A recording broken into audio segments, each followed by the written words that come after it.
우리가 이렇게 전혀 이해할 수 없는 말들을 들을 때 이제 그거 너무 어려워, 불교 너무 어려워, 나 안 할래, 이렇게 하는 사람이 많단 말이에요. 그래가지고 이제 저 같은 사람이 그게 어렵지 않다, 이게 너무 쉬운 얘기다 하고 이제 쉽게 설명하는 사람들이 나타나기 시작했단 말이에요, 불교 역사 속에서도. 그러니까 불교가 무조건 어렵기만 한 게 아니에요. 석가모니 부처님께서 이 놀라운 깨달음을 어렵게 얘기했으면 그 당시 많은 사람이 깨달았겠어요? 너무 쉽게 얘기하니까 깨달았단 말이에요. 근데 부처님은 저보다도 더 자상했단 말이에요. 왜냐하면 부처님은 시론, 계론, 생천론부터 시작했으니까. 처음에 절에 오면 시론이 뭐냐, 보시 많이 하세요, 보시 많이 해야 좋은 사람 돼요, 보시 많이 하면 나중에 부자 될 수 있고 착한 사람이 돼요. 그 다음 계론, 계율을 잘 지키세요.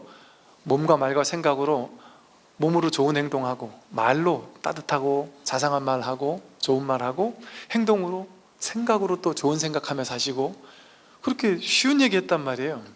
그렇게 좋은 삶을 살면 나중에 좋은 곳에 태어납니다, 이런 식의 방편을 썼단 말이에요. 그러니까 알아들을 수 있었단 말이죠. 그래서 조금 알아들은 사람들이 모이니까, 야, 저 부처님이라는 분이 올바른 말만 한다, 좋은 말만 한다, 본인들이 원하는 걸 준단 말이죠. 그러니까 야, 저 정도는 내가 충분히 알아듣겠는데 하니까 법문들을 왔단 말이에요. 그러니까 이제 단계를 조금씩 올렸단 말이죠. 조금씩 수준을 올려가지고 그 다음 단계가 뭐였냐면 욕망, 제욕의 과한이라고 해서 모든 욕망, 집착 이런 것들은 결국에는 환을 불러온다, 환난을 불러온다, 화를 불러온다. 지금은 달콤한 것 같지만 그게 영원히 달콤한 거일 수가 없다, 이런 얘기를 납득시켰단 말이에요.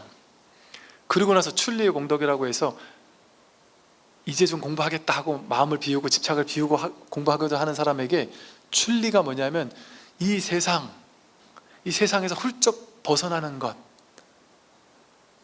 왜? 나는 분별만 알고 살았잖아요. 생각으로 집착하는 것만 알고 살았잖아요. 근데 거기서 벗어나는 삶이야말로 가장 완벽한 지혜다.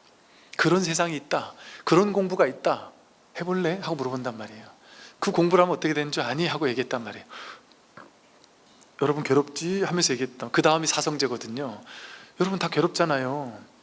그 모든 괴로움, 어떤 괴로움도 상관없다, 그 모든 괴로움에서 완전히 벗어날 수 있다. 그렇게 고진멸도 사성제를 설한 거거든요. 자상하게 하나하나 설명했고 제자들은 아무것도 한 게 없었어요. 부처님 당시에 그냥 부처님 법문하실 때 쫓아가서 들은 거예요. 그냥 제가자들을, 그러니까 부처님은 탁발하고 와서 스님들을 위해서 법문을 했고요. 그리고 잠시 쉬었다가 또 한 오후 한 4-5시쯤 돼서 한 서너 시쯤 4-5시쯤 되면 오후에 이제 일반 제가 신도님들이 우르르 부처님이 계시는 곳마다 몰려와서 법을 청했어요. 그럼 부처님께서 또 제가자들에게 법을 설해줬단 말이에요. 그럼 그 법문을 듣고 깨달았단 말이에요. 한 달 듣고 2달 듣고 어떤 사람은 1년도 들었을 것이고, 그러고 문득 깨달았단 말이에요. 그게 진짜 불교였단 말이에요. 그런데 이 불교는 무분별지 분별, 생각으로는 안 되는 거거든요. 왜 우리는 지금 전부 다 생각을 가지고 취하거나 버리는 거를 가지고 더 많이 취해야 되고 더 버려야 된다는 이 생각을 가지고 살잖아요. 그게 중생의 삶이라서 그 생각을 깨뜨려줘야 되기 때문에 분별이 아닌 길을 가리켜 보이는 거거든요. 분별이 아닌 거. 그러니까 이거는 분별로는 안 되는 거예요. 생각으로는 안 되는 거예요. 그러니까 붓다는 그 자리에 확고하게 이 진리에 딱 뿌려내리고 있으니까 그거를 이렇게도 설명하고 저렇게도 설명하고 수많은 경전으로 막 설할 수 있었지만 그 이후에 스님들은 그럴 만큼의 힘이 없었어요. 부처님도 그랬거든요. 오비구 처음 깨닫고 나서 뭐라 그랬어요? 이 세상에 이제 6명의 아라한이 있다 그랬잖아요. 60명의 비구가 깨달아서 아라한과를 증득해서 한 길로 두 명이 같이 가지 말고 모두가 각각 가서 사람들을 구제해라 라고 보낼 때 이 세상엔 60명의 부처님과 함께 아라한이 있다 이렇게 얘기했단 말이에요. 즉 깨닫고 나면 너도 나도 똑같이 아라한이다 이랬단 말이에요. 똑같이 부처란 소리예요. 그럼에도 불구하고 제자들에게 계속 공부하도록 채찍질을 했어요. 이끌었어요. 그러면서 제일 상수 제자라고 하는 뭐 가섭이라든지 사리불 같은 제자가 막 힘을 쓰면서 뭔가 막 용을 쓰면서 막 내가 미진함이 있는 거예요. 그 큰 공부인들에게도 미진함이 있어서 이걸 해결하려고 막 기를 쓰고 있는 걸 보고 부처님이 뭐 하냐 해서 전 이런 게 궁금하고 미진하고 모르겠습니다 할 때 부처님이 가섭과 사려불같이 가장 상수제자에게도 그랬단 말이에요. 너희들은 공부를 깨달았다고 공부 끝이 아니다. 깨달으면 거기서 사실은 부처가 된 거라 다 된 거라 끝이긴 하지만 그러나 꾸준히 공부를 더 해야 된다. 너희가 붓다가 되려면 아직 많이 남았다 이런 식의 표현을 했단 말이에요. 붓다같이 완전히 확연해지지는 않는 진 상태는 아니다 이렇게 얘기했단 말이에요. 그럼 부처님은 완전히 의심이 다 끊어졌지만 그 제자들은 여전히 미진함이 있었단 말이에요. 그 미진함에 의지해서 계속해서 공부해야 된다 이렇게 했단 말이에요. 그게 도노이지만 점수란 말이에요. 도노하고 나면 몰록 부처예요. 그 자리에서 몰록 부처예요. 그러나 현상세계, 현상의 측면에서 봤을 때는 우리 오랜 업습을 조복받는 시간이 필요하단 말이에요. 그래서요, 이제 오늘 우리 첫 시간인데 이 부처님 당시에 부처님은 많은 사람을 법문으로 깨닫게 했지만 그 이후에는 그러지 못했어요. 대승불교도 대승불교 경전만 뜩 나타났지 경전을 폈던 그 깨달은 도인들은 사라져 버렸어요. 대승불교에서 깨달았다 이런 부처님 제2의 붓다 같은 사람이 잘 안 나왔단 말이에요. 그나마 제2의 붓다라고 하는 사람이 그 용수나 세칭 같은 분인데 이분들도 상당히 다분히 교학적이었단 말이에요. 교학적인 어떤 사람이었어요.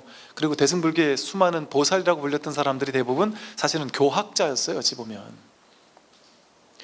그러면서 시간은 흘러 중국 당나라 때 500, 600, 700년경 그 정도까지 온 거예요. 달마로부터 육조 해능까지에 이어지는 6번에 걸쳐진 조사의 법맥이 이어지면서 달마로부터 해가 도신 해서 조사라고 불리는 스님들이 등장을 했어요. 그 조사라는 스님들이 제자들을 법문을 해서 깨닫게 했어요. 이제 이거 우리 첫 시작을 달마부터 시작하는데요. 이 첫 페이지가 달마의 가르침이 나오잖아요. 달마의 가르침, 달마 혈맹론서부터 곧장 이야기를 해요. 경 읽고 연불하고 늘 배우면서 열심히 공부하고 하루 종일 도를 행하고 배우면서 앉아서 눕지 않고 이거를 불법으로 삼는다고 깨닫느냐? 그렇게 하는 사람은 불법을 비방하는 사람이다 이렇게 직설합법을 쓴단 말이에요. 열심히 기도하고 수행해가지고 깨닫겠다고 하는 사람들에게 그거 해서 깨닫느냐? 그거 아니다 하고 파격적인 법문을 설한단 말이에요. 부처님이 안 계신 그 오랜 세월 동안 무수히 많은 사람들은 머리가 이해되는 불교만 공부했던 거예요. 이해를 넘어가는 게 불교인데, 그러니까 이해하는 불교에서는 뭐예요? 원인을 제공하면 열심히 갈고 닦으면 그 결과 깨닫는다는 것만 알죠. 그게 인과적으로 명백하잖아요. 이해 납득 가능한 얘기잖아요. 우리에게 여러분 열심히 수행해야 그 결과 깨닫는다, 이게 납득 가능한 얘기잖아요. 여러분도 전부 다 그렇게 믿고 살아왔잖아요. 그 말은 곧 뭐예요? 불이 중도가 아니죠. 둘이 아닌 이 한마음이 법인데 둘로 나뉠 수가 없는 게 공부인데, 내가 열심히 갈고 닦은 나중에 얻어야 되는 부처라는 경지가 둘로 나뉘잖아요. 꼭 갈고 닦는 것 자체가 둘을 강화시키는 거예요. 이법을, 분별을 강화시키는 거거든요. 사실은 부처님이 말씀하신 중도는 갈고 닦은 결과 되는 그게 수행이 아니에요. 중도라는 건 하되 함이 없이 해야 된다는 거예요. 그런다고 안 하면 되는 게 아니에요. 해야 돼요. 수행을 해야 되는데 부처님 말씀하신 중도 수행이라는 건 하는 수행이 아니에요. 내가 지금 하는 건지도 모르겠고 그렇다고 안 하는 건지도 모르겠고, 하긴 하는데 이건 내가 하는 것 같지도 않고, 하는 것 같지 않은데 그것도 내가 하고 있는, 하되 함이 없이 하는 유의 조작이 아닌 무위법이야말로 진짜 하는 거란 말이에요. 그걸 중도라 했단 말이에요. 그런데 그 중도에 안목이 없는 사람들의 시대가 오래 이어져 오다 보니까 많은 사람들이 유의밖에 모르는 거예요. 노력한 결과 부처된다 이거밖에 몰랐던 거예요.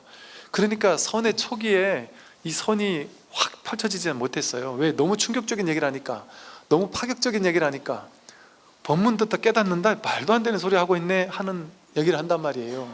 기존 모든 불교계에서 하는 얘기와 전면 배치된 얘기를 한단 말이에요. 그러니까 초기에 선이 그렇게까지 활발하지 않았단 말이에요. 그러나 이제 6조쯤 되었을 때, 5조만 돼도 벌써 문화에 한 1000여 명이 있었다 그러니까, 근데 육조 해능 스님, 뭐 예를 들어 조계종인이 하는 뭐 많은 정단들이 전부 다 육조 스님, 육조 해능 스님으로부터 시작된 선을 진짜 제대로 된 선이라고 부른단 말이에요. 조사선 혹은 남종선이라고 부른단 말이죠. 그때부터 법문 듣고 문득문득 깨어나는 사람들이 우후죽순으로 늘어나기 시작했어요. 스님들뿐 아니라 제가자도 막 다 깨닫는 시대가 됐단 말이에요. 그러면서 선이라는 것이 이제는 이 선의 황금기 때가 놀라운 점은 뭐였냐면, 부처님 당시는 부처님 혼자 완벽하게 깨어난 분은 부처님 한 분이었단 말이에요. 쉽게 말하면 그 부처님 한 명의 어떤 지혜와 힘에 의해서 사람들 포교를 했다 보니까 부처님 열반하시고 나서 우후죽순으로 그냥 흩어졌단 말이에요, 교단이. 그런데 선에서는 무수히 많은 조사 스님들이 깨달았고 선사 스님들이 깨달았고, 깨달음 이후에 도노 점수라고 해서 스승 밑에서 오래오래 10년, 20년, 30년 오래오래 도임 수행을 하는 걸 통해 공부가 완전히 익어가기 시작했고, 또 어느 정도 공부가 익어가서 법의 안목이 갖춰진 제자들에게는 스님 생활 오래 했느냐 오래 안 했냐 전혀 상관하지 않고, 깨달음의 안목이 있느냐 없느냐 이 하나의 기준을 가지고 그 1000여 명이 되는 스님들 가운데 한 명을 뽑아가지고 저쪽 절이 생기면 그 절에 주주를 보내고, 저쪽 절이 생기면 그 절에 주주를 보내서 수없이 많은 사람들을 깨어나게 했단 말이에요. 괴로움에서 소멸되게 해줬단 말이에요. 그러니까 육조 해능 스님이 행자였단 말이에요. 정식 스님도 아닌 행자, 20대 행자가 갑자기 예를 들면 뭐 조계종 종정이 된 그런 개념이거든요. 갑자기 조사가 돼버렸으니까요. 말도 안 되는 일이 벌어진 게 이게 선에선 가능한 거예요. 왜? 선의 정신은 둘이 아니에요. 출제가가 둘이 아니고, 공부 많이 한 사람 적게 한 사람이 둘이 아니고, 누구나 본래 부처예요. 그걸 확인만 하면 그 사람이 조사란 말이에요. 제가자 출가자 상관없단 말이에요. 그게 선의 정신이에요.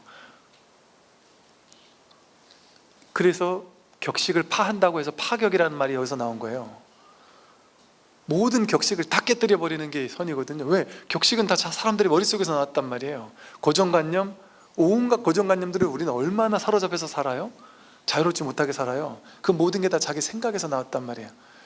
그런 줄 아는 사람이 깨달은 도인이다 보니까 옛날 큰 스님들 보면 막 파격적인 막 무해행을 하고 이러잖아요. 그럼 우리가 봤을 땐 좀 이상해요. 말이 안 되는 것 같아요. 근데 왜 그런 파격이 나올 수 있었을까요? 그 모든 것으로 자유로운 거예요. 근데 시대가 안 받쳐주니까, 시대가 깨어나지 못한 시대에 저 홀로 깨어나니까 이게 퍼지는 거 한계가 있었던 거예요. 그러니까 제자가 들어오면 한 6개월, 1년 굴렸단 말이에요. 법을 안 가르쳐주고. 사실은 매 순간 법을 가르쳐주는 거지만 행자 생활을 요즘 행자 생활하는 게 요즘은 막 빡세거든요. 그러니까 군대보다 더 힘든 데가 행자 생활이라 그럴 정도로, 그걸 통해 그 사람을 점검해 보는 거예요. 얘가 공부할 만한 근기가 되는 사람인가, 내가 공부를 가르쳐도 될 사람인가, 그런 게 필요했던 것이죠.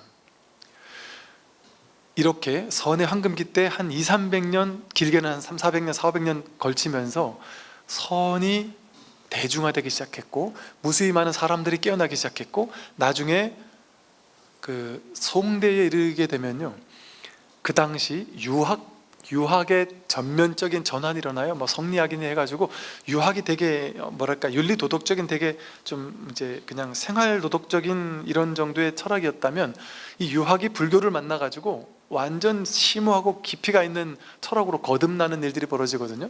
그러면서 어떤 유행이 생겨나게 됐냐면, 유학자들, 그 당시 막 도지사, 뭐 시장, 이렇게 정치인들이 사이에서 유불도 이걸 같이 공부한 거예요. 도교, 유교, 불교를 같이 공부하는 게 유행이었고, 그러면서 이 사람들이 불교를 공부하다가, 선을 공부하다가 한두 명 깨닫는 사람이 생기면서 이 사람들이 이제 깨어나기 시작하는 사람들이 생긴 거예요. 황벽어록을 집필했던 그런 사람이 대표적인 사람이거든요. 그 스승 밑에서 공부하다가 깨어난 사람들이 생겨나니까 이제 막 이게 좀 더 이렇게 엘리트 계층에서 이제 빠르게 퍼지기 시작했단 말이죠.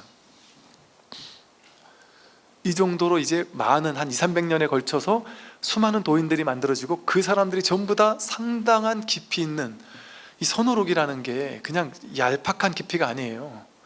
놀랍게 깊이 있는 어떤 이런 어록들을 스스로 이렇게 만들어낼 수 있을 만한 도인들이 너무나 많았던 시대, 그런 시대가 한번 휘말아쳐 갔단 말이에요. 이 인류 역사 속에 부처님 당시 시대, 붓다의 시대가 있었고, 그 단점이 보완돼서 무수히 많은 사람이 같이 깨달을 수 있는 시대가 한번 몰아쳐 갔고, 그 이후에 이제 도인들이 사라진 시대가 돼버렸어요. 송나라 이후가 돼버리면. 그러니까 이제 방편만 판을 치는 시대가 돼버린 거예요. 공부가 이게 참, 우리가 그동안 옛날에 알고 있던 불교는, 저도 그렇고 우리가 알고 있던 불교는 기도하고 수행하고 독경하고 연불하고 좌선하고 삼천배하고 이거 잘하는 사람이 깨닫는다 이렇게 했단 말이에요. 참선 오래 하고 앉아있는 사람이 깨닫는다 이렇게 했단 말이에요. 아니면 뭐 선정 닦아가지고 빨리 삼매 들어가는 사람, 이런 사람이 깨달음에 가깝다 이렇게 생각했단 말이에요. 그게 정확히 뭔지 아세요? 석가모니 부처님이 깨닫기 전에 고행주의하고 수정주의에 갔다가 선정 겁나게 닦다가 이거 아니야 이래서 삼매 다 버렸단 말이에요. 6년 동안 죽도록 고행했다가 고행하는 게 공부가 아니구나 해서 버렸단 말이에요. 그래서 당신이 중도로 깨닫고 나니까 아, 그런 수행법으로 가는 게 진짜 공부가 아니구나, 그런 수행법을 갈고 닦는 게 공부가 아니구나, 그게 중도예요. 길 없는 길, 하되 함이 없이 하는 것, 그거를 깨달으셔서 중도를 설했단 말이에요. 근데 그래서 부처님이 그 중도를 사는 이유는 뭐예요? 야, 나도 6년 걸렸으니까 나도 억울해, 니네도 6년 고생해봐, 나만 혼자 이렇게 생고생 개고생하면 안 돼, 너네들도 6년 동안 고행도 닦아보고 선정도 닦아봐 이랬습니까? 그거 하지 말라 그랬잖아요. 내가 너희들 시간 저렇게 죽게 했잖아요. 나는 그걸 했지만 너희는 그거 하지 마, 고행주의 사로잡히지 말고 선정주의 사로잡히지 마 이랬잖아요. 그걸 가능하게 하려고 법문을 하신 거 아니에요, 중도 법문을. 그런데 그 부처님은 말귀를 못 알아듣다 보니까 분별하는 사람들에게 있어서 수행은 뭐예요? 여기서 그래서 여러분, 경전은 법을 드러내고 있는 게 경전이거든요. 근데 사람들은 경전을 보면서 항상 질문하는 게 뭐냐면, 그래서 어떻게 하라고요?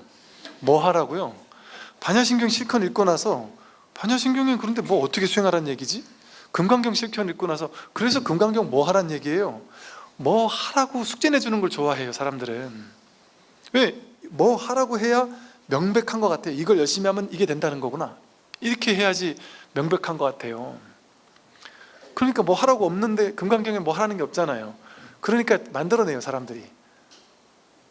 어떻게 만들어냈냐면, 이거 수지독성 하라리지 않았냐, 그러니까 앉아가지고 금강경 7독 이렇게 하거나, 그리고 이거를 뭐 서사해야 된다 그러지 않았냐, 금강경 사경. 그때는 출판이 없던 시대니까 이거 하나 사경하는 게 여러 사람을 구제할 수 있는 게 된단 말이에요. 그러니까 그런 입장에서 그렇게 얘기를 한 거겠죠. 그럼 그 수행법 하시겠단 말이에요. 그러니까 수행법이 아니에요, 이 공부는. 수행법이 몰록 내려놔 줘야 된단 말이에요. 그리고 수행을 하더라도, 겉으로는 수행을 하더라도 겉에 드러나는 그 수행의 모습, 그게 중요한 게 아니라, 진짜 수행을 하는 사람은 연불 해도 좋고 독경을 해도 좋고 절을 해도 좋고 좌선을 해도 좋고 뭘 해도 좋단 말이에요. 이 수행의 자세가 되어 있는 사람은. 왜냐, 이 공부는, 이 수행은 어떤 게 방법이냐, 수행의 자세가 곧 길이에요. 수행의 마음 자세, 거기서 공부는 끝나는 거예요. 그래서 여러분이 어떤 사람이 깨닫느냐, 수행 잘하는 사람이 깨닫는 것도 아니고, 불교 공부 많이 하는 사람이 깨닫는 것도 아니고, 머리 좋은 사람이 경전을 잘 이해해서 깨닫는 것도 아니고, 30년 50년 갈고 닦는 거 오래 한 사람이 깨닫는 것도 아니고, 어떤 사람이 깨닫느냐, 그런 면에서는 이제 공부 시작한 사람이 더 빠를 수도 있어요. 그러나 오래 공부한 사람이라고 안 되는 건 아니에요. 즉 그것과 상관이 없어요. 어떤 조건, 간절함. 어떤 간절함? 깨닫겠다라는 간절함? 이러니까 사람들이, 스님 저는 깨닫고 싶지 않은데요. 깨달음은 오염된 말이에요. 깨달음이라는 오염된 말을 쓸 필요 없이, 여러분 괴롭잖아요. 뭐 때문에 괴로운지 모르지만 각자 자기에게 자기가 가지고 있는 괴로움이 있잖아요. 그 괴로움을 해결하고 싶잖아요. 근데 또 한 가지 괴로움이 해결돼도 그 다음에 또 괴로움이 계속되잖아요. 살아보니까 괴로움 계속되고요. 심지어 괴로움이 없는 평화로운 시대가 오잖아요. 그러면 괴로움을 찾아 나서요. 사람들은 반드시 찾아 나서요. 야 퇴직해가지고 인제 살 것 같다, 난 퇴직금만 받아가지고 평생 살아도 충분해, 이러면 아무것도 안 할까요? 뭐 한다니까요. 뭐 뭔가를 하루 자전거 타고 어디 가든지, 산을 가든지, 아니면 시골에 텃밭에 가서 농사를 짓든지 알바를 하든지, 굳이 안 해도 돼도 한다니까요. 가만히 있는 걸 못해요. 중요한 점은 이렇게 부처님 그 다음 선의 황금기 때 이렇게 두 번에 걸쳐서 이 깨달음이라는 게 수많은 사람들에게 직접적으로 증거가 됐어요. 증명이 됐어요. 누구나 깨달을 수 있다는 것이, 누구나 깨달을 수 있다는 것이. 그래서 선사스님들은 뭐라고 표현했냐면, 이게 정말 중요한 얘기예요. 초기 무수히 많은 깨달음의 시대, 무수히 많은 사람들이 막 깨닫는 시대에는 찐을 말했어요. 진짜를 말했어요. 근데 나중에 방편의 불교의 시대에서는 가짜만 진짜인 것처럼 말을 해요. 깨달은 도인이 하지 않는 말은 어떤 말이냐면 유의조절, 뭐 해라 뭐 해라 뭐 해라, 숙제내는 불교예요. 기도해라, 연불해라, 뭐 해라 뭐 해라, 막 열심히 하는 사람이 잘 된다, 이런 얘기를 한단 말이에요. 그런데 진짜 이 선어록에 나오는 진짜 깨달은 도인들은 하지 마라 하지 마라 하지 마라, 계속 하지 말아래요. 이것도 하지 마라 저것도 하지 마라, 다 하지 말아랜단 말이에요. 앉아서 좌선하는 거 엄청 깐단 말이에요. 여기서 앉아서 좌선하는 걸 야, 이렇게까지 깔 필요는 있을까 싶을 정도로 깐다니까요.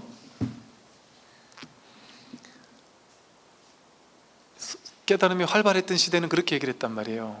근데 깨달음이 없는 시대에는 사람이 머리로 이해하는 공부밖에 안 해요. 그러니까 갈고 닦는 것밖에 안 했단 말이에요. 그러니까 많은 사람들이 불교는 갈고 닦는 거야, 열심히 막 수행하는 거야, 밀어붙이는 거야. 그리고 말도 안 되잖아요. 세상적 생각에서 봤을 때 열심히 하지, 뭔가 막 밀어붙이지 않았는데 되는 공부가 어디 있어요? 세상에 하나도 없잖아요.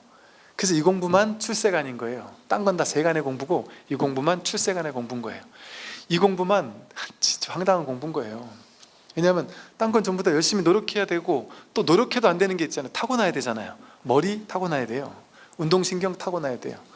노래 실력 타고나야 돼요. 자기가 아무리 가수가 되고 싶어도 좀 타고나지 않은 사람은 가수가 안 돼요. 타고난 사람은 별로 안 해도 잘 돼요. 타고난 것도 있어야 되죠. 거기다 또 노력이 있어야 되죠. 그게 필요 없는 공부가 있습니까? 이 세상에? 한 개도 없죠. 한 개도 없어요. 딱 하나, 이 공부. 이 공부는 모두가 100% 타고나 있어요. 모두가 100% 타고나고 있어요. 아무리 괴로운 사람도, 괴로운 사람은 좀 더 가까이 가기가 쉬워요. 고성제가 이미 증득됐으니까. 그래서 이 공부는, 여러분 지금 제 말 듣고 계시죠? 이 말 들리잖아요, 그죠? 뭐가 들을까요? 귀로 듣는다고 생각하잖아요, 그죠? 근데 여러분 딴 생각하고 있으면 제 말이 들립니까? 딴 생각하고 있으면, 내 마음을, 그 소리를 듣겠다라는 마음을 내지 않고 딴 생각하고 있으면 소리는 분명 들렸는데 나는 그 소리를 못 들어요. 그럼 귀가 듣는 거예요? 마음이 듣는 거예요? 말로 하자면 귀가 듣는 게 아니란 말이에요. 눈이 보는 거라고 생각하지만 눈을 뜨고도 못 보는 일이 얼마나 많아요. 눈을 뜨고 있어도 못 본다니까요. 딴 거 생각하고 있으면 앞에 뭐가 왔다 갔다 해도 못 봐요. 또 평생 자기 집에 살아도 자기 집, 자기 동네 뭐가 있는지 내가 관심 있는 것만 봐왔지 관심 없는 것도 압니까? 몰라요. 저희 아버님, 예전에 아버님하고 어디 여행을 간단하게 갔다 왔었을 때 저는 1도 못 본 거를 아버님은 그것만 보고 왔더라고요. 그때 거기 첫째 날 갔을 때, 야, 거기 아버님 올해 토건업을 하셨거든요. 삽질하는 그 토건업을 하시다 보니까 흙만 보러 다니신 거예요, 이분은. 야, 거기 참, 그 흙이 참 좋더라. 뭐 한 차 퍼왔으면 좋겠더라. 야, 거기는 흙이 어떤 흙이라, 거기는 뭐가 잘 되고 뭐가 안 되고, 뭐 내 흙만 가지고 얘기를 하시는 거예요. 저는 흙을 한 번도 본 적이 없거든요. 저희 관심사는 흙이 아니었으니까. 그리고 보세요, 똑같이 여행을 떠나도 전혀 다른 걸 보고 있다니까요. 여러분이 지구별에 여행을 떠나왔잖아요. 사람마다 보는 게 다 달라요. 어떤 사람은 대한민국을 헬지옥이라 그래요. 어떤 사람에게 대한민국은 너무나도 정말 아름다운 나라란 말이에요. 다른 세계를 살고 있어요. 즉, 제 말을 지금 듣고 있는 이 사실, 이제 차차 말씀을 드리겠습니다. 제 사실을 듣고 있다는 이 사실이 여러분이 부처라는 걸 증거해주고 있어요. 명백하게 증명해주고 있어요. 여러분, 숨 여러분이 쉬었습니까? 저절로 쉬어졌잖아요. 내가 애쓰지 않아도 저절로 쉬어졌잖아요. 부처니까. 부처를 써서 숨을 쉬는 거예요. 부처를 써서 아침에 먹은 밥이 지금 소화되고 있어요. 지금 이 순간도. 부처를 써서 찬지 뜨거운지 알아요. 졸릴 때 잘 줄 알고 배고플 때 배고픈 줄 알아요. 부처의 작용이에요. 이게 100% 완전한 부처의 작용이란 말이에요. 그러니까 명백하게 부처가 현현되어 있단 말이에요. 그러니까 이게 더 놓은 거예요. 문득 깨달을 수 있는 거예요. 노력하지 않아도 깨닫는 거예요. 왜? 본래 부처니까. 본래 부처가 본래 부처 깨닫는데 뭔 시간이 필요해요. 서울에 있는 사람이 서울에 도착하는 데는 시간이 필요하지 않아요. 근데 내 머릿속에서 나는 서울이 아니야. 자기는 서울이라는 상을 가지고 있어요. 예를 들어 강남 어디 그런 데만 그림으로 보아놓고는 거기가 서울이야, 막 화려한 데를 서울이라고 생각했단 말이에요. 머릿속으로 상을 지었단 말이에요. 모양으로. 이런 데가 서울이야라는 생각이 있으니까 저 서울에도 보면 오지 같은 데 있잖아요. 서울에도 저 오지 같은 데 서 있는데 거기도 서울인데 자기는 서울이 아니라고. 난 서울만 가면 돼. 서울 외곽에 가도 괜찮아. 서울만 가면 돼. 난 서울에 델타조 하고 막 살았단 말이에요. 자기 마음속에 주변 사람들이 야 여기 서울이야. 참 말도 안 되는 소리 하지도 마. 너 내가 바본 줄 알아? 내가 서울을 모르는 줄 알아? 서울 이런 데가 아니야. 이렇게 했던 사람에게는 아무리 서울이라고 말해줘도 본인에게 서울이 아닌 거예요. 동네 사람들이 아무리 서울이라고 해도 그 사람 서울이 아닌 거예요. 그럼 그 사람에게는 어떤 사람이 필요하겠어요? 동네 사람이 얘기해주면 안 돼요. 그 사람이 절대적으로 믿을 만한, 내가 서울에 갈 수 있도록 확신을 가질 수 있게 해줄 만한 굳은 믿음의 대상, 스승이 필요해요. 동네 사람은 아무리 얘기해줘도 안 믿으니까. 그럼 자기가 정말 믿던 스승이 찾아왔어요. 찾아와서 여기가 거기야, 여기가 서울이야 하면 문득 그 스승을 확실하게 믿으니까 그 스승의 말을 의심나는 건 몇 가지 질문을 하겠죠. 그럼 스승이 이렇게 설명해 준단 말이에요. 그럼 와, 그걸 모르고 내가 서울을 찾았구나, 서울에서 서울을 찾았구나, 문득 깨닫는단 말이에요. 그냥 이것과 같아서 여러분이 이 공부는요, 깨닫지 못할 때는 부처가 한없이 저 위에 있는 것 같아요. 나와는 상상할 수 없을 만큼 저 엄청난 곳에 있는 것 같아요.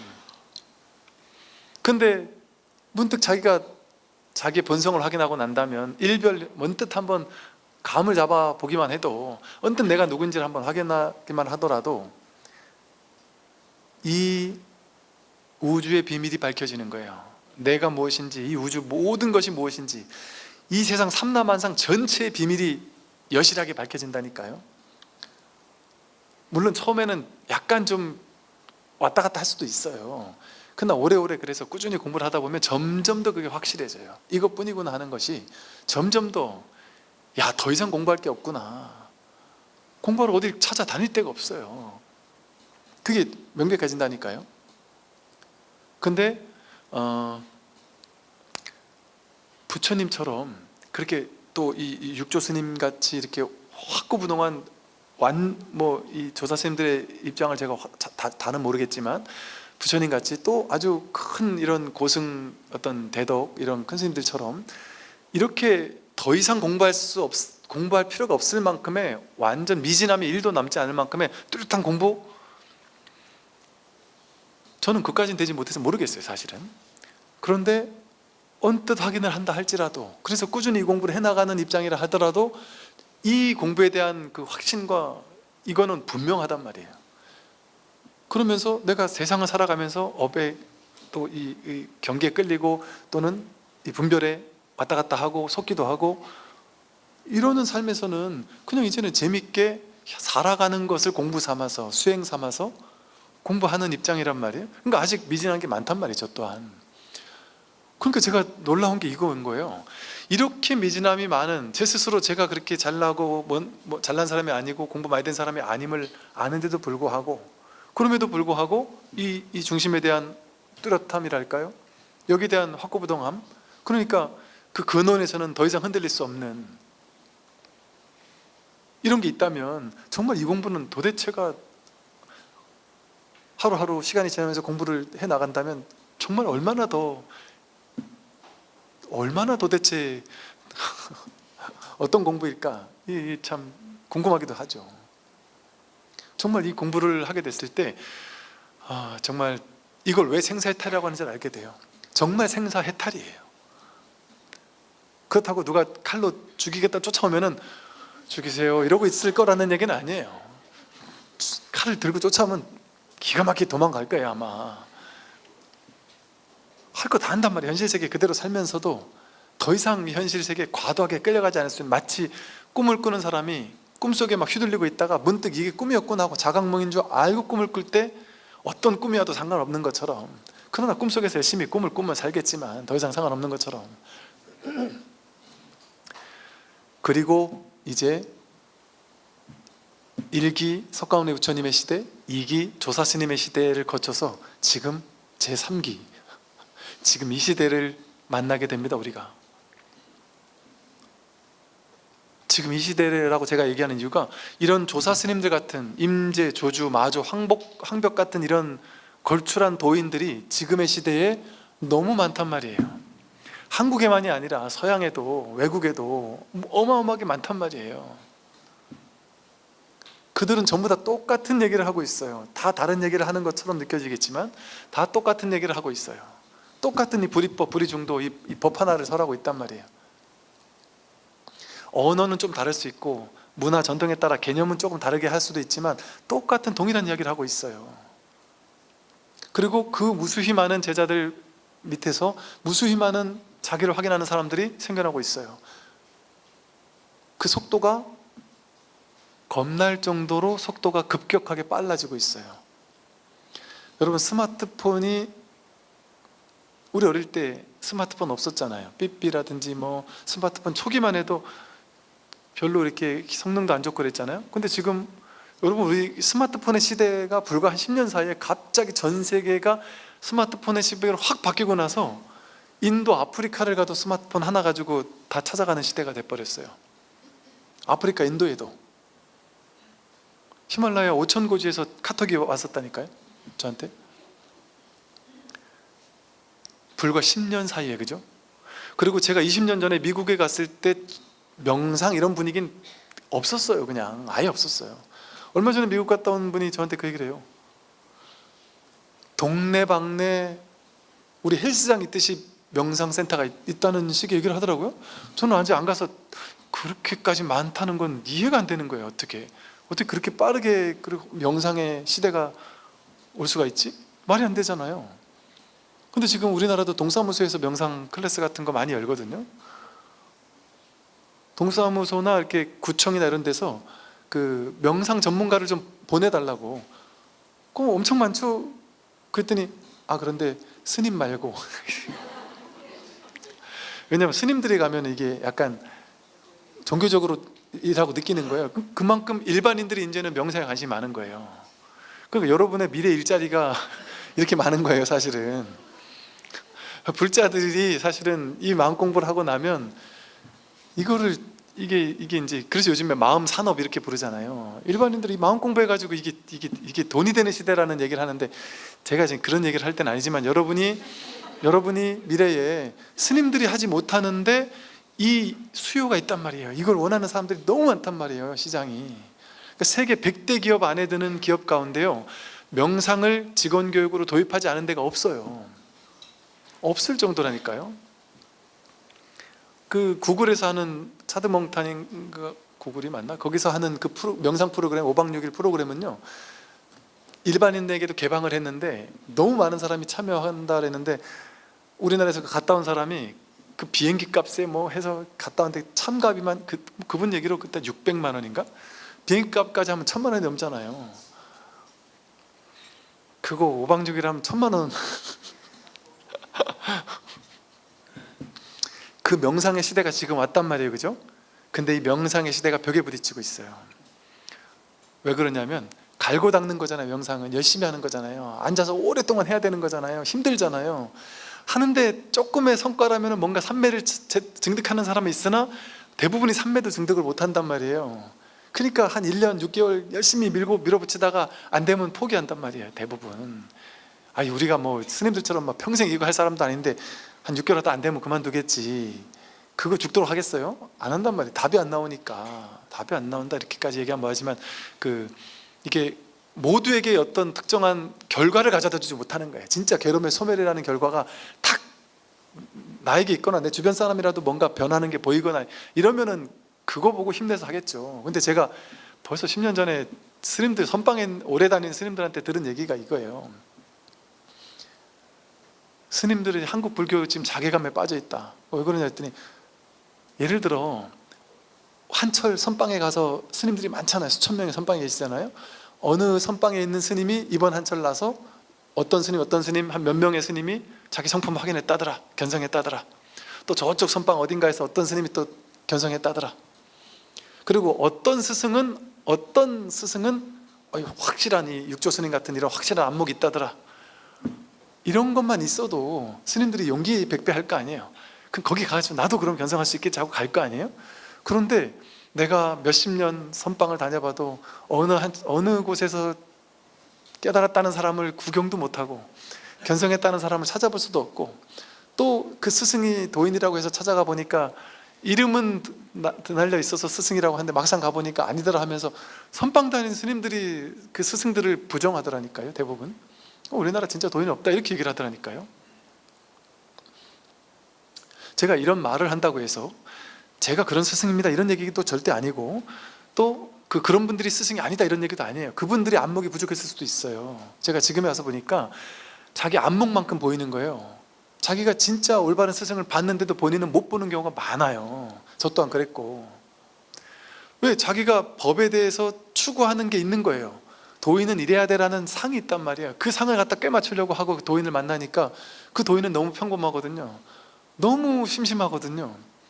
도인은 그냥, 어떤 분이 그런 얘기 해요. 그분에게 스승님이 도인이라고 그랬는데 보니까 그 옛날 벌써 한 1, 20년 전, 몇십 년 전인데도 그분 앞서가는 스님이죠. 그 노장 어른 스님인데 도인이라 해가 찾아갔더니 맨날 뭐 TV 안 나온다고 저 나가가지고 안테나 이렇게 왔다 갔다 하라고 시키고, 또 방에 앉아가지고 본인이 커피 갈아가지고 커피를 내려 먹더래요. 그때만 해도 스님은 녹차 뭐 이래야 되는데 그걸 보고 깼다는 거죠. 그런 얘기도 들어봤어요? 그게 도인이거든요. 그러면 도인이 아닐 거라는 상을 가지면 그 밑에서 공부 못하는 거죠. 그냥 동네방네 할아버지 같단 말이고, 조주 스님의 이야기 제가 설법해 놓은 게 있어요. 조주 스님이 당신이 쓴 글을 읽어보세요. 진짜 동네 할아버지예요. 이 마을에 있는 할망구들 말이지, 와서 절에 보시는 안 하고, 우리 절이 이렇게 가난한데 보시는 안 하고 맨날 절에 와가지고 뭐 의덕하게 나고 차 달라래고, 스님이 그런 것도 안 주냐고. 그리고 심지어 저 할망구는 와가지고 나한테 어제 심지어 말도 안 되는, 내가 조주 고불인데 나한테 와서 어떤 할망구가 이러더래요. 스님이 도심이 깊어야 된다고. 도심이 좀 있어가지고 목탁도 좀 치고 말이지, 연불도 좀 하고 뭔가 좀 도심이 깊어서 신심이 있어야지 말이지 이러면서 훈계라고 하더라면서, 조주 스님에게도 모르면은 그건 도인같이 안 보이는 거예요. 그러니까 그래서 이게 우리가 바른 안목만 있으면 바른 스승도 만날 수 있고, 또 지금은 유튜브라는 걸 통해서 수없이 많은 사람들이, 정말 지난주에만 해도 벌써 몇 나라에서 지구 반대편에서 몇 사람이, 그것도 젊은 사람들이 30대 20대 되는 사람들이 와가지고 그냥 유튜브로만 법문을 들었다는 거예요. 그리고 불교도 아니었어요. 근데 듣다 보니까 본인은 너무 괴로웠던 차에 듣다 보니까 너무 몰입이 되다 보니까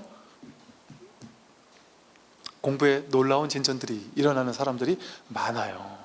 상상할 수 없을 정도로 많아요. 지금 불교계 안에서 너무 이렇게 이 공부가 오염되어 있다 보니까 제가 구체적으로 얘기하기는 좀 뭐하지만, 정말 이 공부에서 상당한 그 공부가 된 일반인 분들이 너무 많습니다.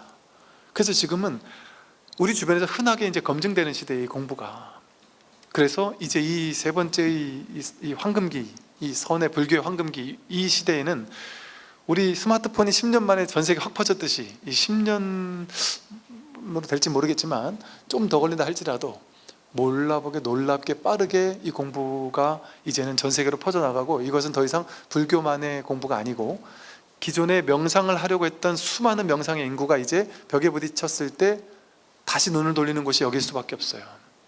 이곳일 수밖에 없어요. 그래서 지금 제가 이 선에 대한 이야기를 하고 있잖아요. 그래서 본래 면목, 자기의 본성을 확인해야 된다는 얘기를 이 선에선 하고 있잖아요.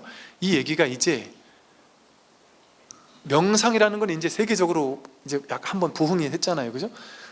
제가 그런 생각을 했거든요. 야, 이제 이 선에서 말하는 직지인심, 자기 본성품을 확인하는 이 얘기가 이제 명상처럼 세계적으로 보편적인 이야기가 될 것 같다는 생각이 들었는데, 그 시기가 의외로 빠르게 올 수도 있다는 생각을 했었거든요.